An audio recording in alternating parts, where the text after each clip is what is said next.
I'm Amy, and we're Chattanooga Ghost Tours. We'd like to tell you a little bit of what we're all about. Hi, my name's Kevin Bartolomucci. I'm a guide with the Chattanooga Ghost Tours. Hello everyone, Vincent Phipps, VIP of Storytellers. I claim to fame that all my stories are in fact fiction. Hi, I'm Hope Holloway. I really enjoy working for the Ghost Tours. Hey, I'm John. I'm a guide for the Chattanooga Ghost Tours. Hi, I'm Sean Phipps, a tour guide with Chattanooga Ghost Tours. But the real reason you've given us reviews that led TripAdvisor to name us one of the top 10 ghost tours in the country is our fantastic storytelling. The room and the door creaked open. Every step I took, I could hear the cracking of the floor. I heard something, and I turned. I heard this sound I had never heard before. My heart was palpitating. I had no idea what it was. I had to find out. So I went in, and I touched the door. There was this cold wind. I'd like to tell you about one of the scariest things that has happened to me as a ghost tour guide for the Chattanooga Ghost Tours. The thing that happened to me, I'll never forget. I was on a tour, guiding a tour. I was at the most active spot on the tour. I don't want to give it away, but very active, creepy spot. A little boy, 4 years old, and he was running around, playing, having a great time. And then all of a sudden, we all felt that there was something unusual happening. For instance, the temperature dropped 20, 25 degrees like that, instantly. And it was one of those moments you knew something was going on. Well, we looked around to kind of see what we could figure out, and we saw that boy. He was no longer playing. He was standing stock still. There was a look on his face. He was looking for his mom. When his eyes landed on her, he said, "Mom," I heard a voice. As an older child, 9, 10, 11, can make up something appropriate to what you're talking about and not to be skeptical, but how do you know for sure it's true at that point? But a child 4 years old is not old enough for that yet, not old enough to make up something. One reason we knew he wasn't able to make up something appropriate to what we were talking about was the fact that he had not been paying attention the entire tour. He's 4. He has no attention span, right? So every time we'd stop for a story, I'd start talking, he'd run over to the side and play and do his own thing. So I don't think he really even knew he was on a ghost tour. He said, "Mom," the voice said, "Get out!" And I tell you, we got out. Okay, so this is John again, and I do the ghost hunt also.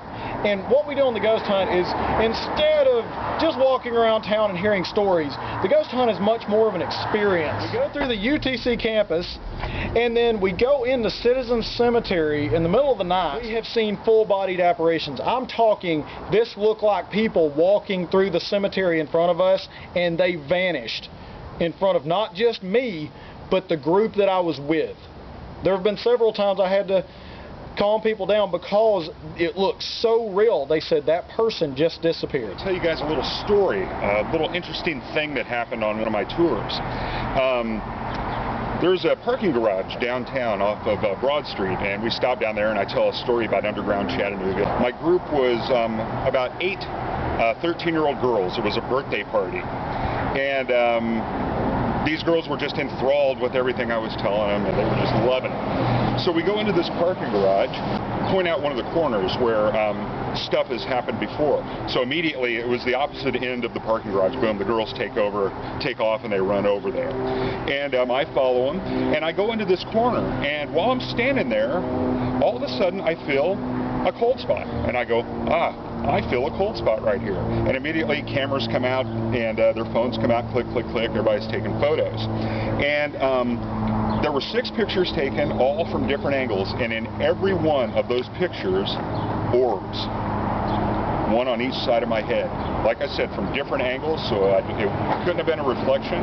When that occurred, it was like, okay, this is definitely an occurrence. This is something to remember. All right, I'm going to show you a few of the tools we use on the ghost hunt, because we're not just out in the cemetery to hear stories. We're out there to have an experience. So to start off with, this is called the Ghost Meter Pro. It's an EMF detector. It detects electromagnetic fields, because a lot of ghosts, they interfere with the electromagnetic field, and they will set this off. And the good way to know, this is so easy to tell if something's going on, because it flashes bright red. This one is a nice little instrument that you see on the ghost shows. It's called the K2 meter. This is a standby of almost any good ghost hunter. This is a temperature gun. It's a thermometer that can take the temperature of something from a distance. Super useful. It has a laser pointer on it right here on the ground that you can tell wherever that laser pointer is, it will show you what the temperature of that area is. I've seen variances of 50 degrees in different spots. And here's the big deal. This is the Ovilus X. The Ovilus X, it talks to you. I've been using this thing for a couple of years now. I have had this not just tell me people's names, it has told me what they did as occupations. It has counted my groups, told me all sorts of information that it should not be able to tell. Last week I had it mention the name of someone, and the lady standing next to me broke down crying. It was the name of her best friend who had just passed away. All right, who are we talking to tonight? Is there any? Nathan. All right, what are you doing, Nathan?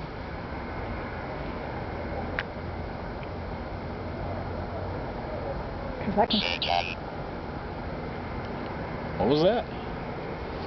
Say surgeon? That's what it sounded like to me. I think what I like most about being a tour guide is just learning about all of the rich history of ghosts here in Chattanooga. I hope that the next time you're in Chattanooga, or if you live here, you'll come with me and go on a journey that might give you a few chills, might spook you a little bit, but ultimately we'll have a good time and learn all about the ghosts that haunt our beautiful city.